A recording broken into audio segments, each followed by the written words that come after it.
Hello' viewers, আজি নৱৰাত্ৰি আৰু নৱৰাত্ৰিৰ শাৰদীয় দুৰ্গা পূজালৈ সকলোকে শুভেচ্ছা জনালোঁ।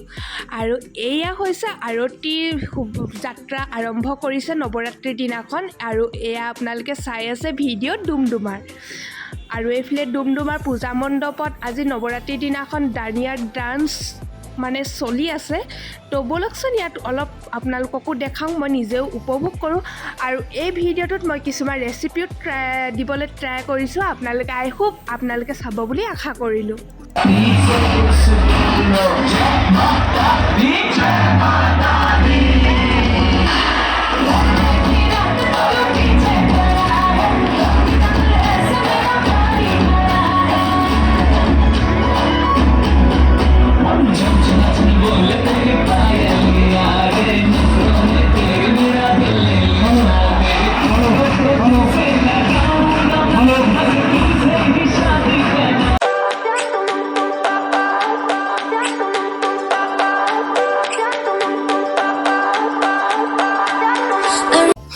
এইফালে গাইৰ গাখীৰ 1 লিটাৰ লৈ লৈছোঁ। আৰু গাখীৰখিনি ভাত খুৱাবলৈ আপোনালোকে কেতিয়াও নেমু ইউজ নকৰিব।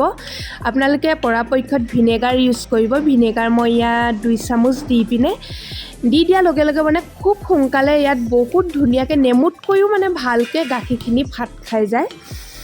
আৰু ভাত খোৱাৰ লগে লগে মই এইফালে চালনী এখনত চাকি ল'লোঁ। আৰু এতিয়া মাখনখিনি ঠাণ্ডা হোৱালৈকে এৰি দিলোঁ। গাখীৰৰ কিবা এটা বস্তু বনোৱাৰ পাছত যিটো মাখন ওলাই এক্সট্ৰাকৈ এই পানীখিনি থাকে, আপোনালোকে এইখিনি পেলনি নোযোৱাকৈ বহুতো কামত ইউজ কৰিব পাৰিব। আৰু মই এইফালে পিঠা বনাওঁ বুলি ভাবিলোঁ, মালপোৱা টাইপ। আৰু ইয়াত মই পানী ইউজ নকৰি সেই যোনখিনি এক্সট্ৰা পানী ওলোৱা হৈছিলে সেই পানীখিনি মই ইয়াত ইউজ কৰিম। আৰু এই পানীখিনি আপোনালোকে ৰুটি, পৰঠা এইবিলাকতো ইউজ কৰিব পাৰে। বহুত কোমল হয়, খাবলৈ বহুত ভাল লাগে।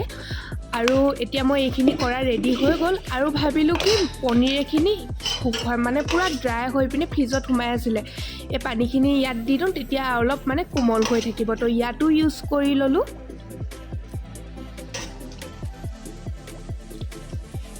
এতিয়া মাখনখিনি ঠাণ্ডা হৈ গ'ল। এতিয়া ধুনীয়াকৈ ষ্টীলৰ কাঁহী এখনত উলিয়াই এই হাতৰ যোনটো তলুকা, এই ভেজটো পেলাই আপোনালোকে পূৰা এই মই যে ভিডিঅ'ত দেখাইছোঁ এনেকৈ কৰি পূৰা মঠিব।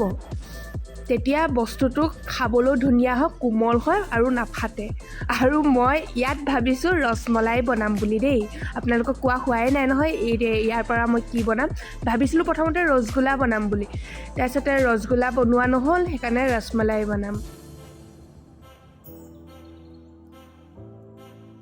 এইখিনি অলমষ্ট হৈ গ'ল। এতিয়া মই সৰু সৰু লাডু কৰি ল'লোঁ।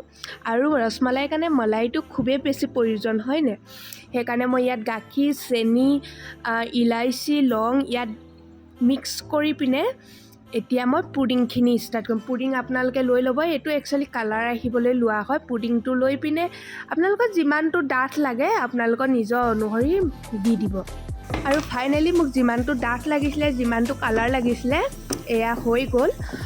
আৰু এতিয়া মই সেই লাডুখিনি এনেকৈ মই প্লেটিং কৰি ইয়াৰ ওপৰত মলাইখিনি দি 2 ঘণ্টাৰ কাৰণে ফ্ৰিজিং কৰি আপোনালোকে খাব পাৰিব। আৰু নেক্সট আহিলোঁ সেই ফেকি থোৱা পিঠাখিনি ওচৰলৈ। সেইখিনিও বনাব লাগিব নহয়। খুব ধুনীয়াকৈ সেই বস্তুখিনি মিক্স হৈ বহুত ধুনীয়া বাবুল টাইপ ফুলি আছিলে। তাৰপিছতে এতিয়া মই গৰম তেলত দি দিলোঁ। চাওকচোন কি ধুনীয়াকৈ ফুলি গৈছে। আৰু এই পিঠাখিনি চাওকচোন ইমান ধুনীয়াকৈ ফুলিছে আৰু একদম ব্ৰেডৰ নিচিনাকৈ পাপ হৈ গৈছে। আপোনালোকে দেখিছেনে? অৱশ্যে পিঠাটো অলপ জ্বলি গ'ল দেই। আৰু এয়া আছিলে আপোনালোকৰ মাজত মই আজি 2টা ৰেচিপি আনিবলৈ ট্ৰাই কৰিলোঁ। আৰু আপোনালোকে বনাই খাই চাবচোন। এনেকৈ গাখীৰ যোনটো ভাত খাই যোৱা সেই পানীটোৰ পৰা বহুত কামত ইউজ কৰিব পাৰি। আৰু বহুত ধুনীয়া চফ্ট হয় বস্তুবিলাক খাবলৈ।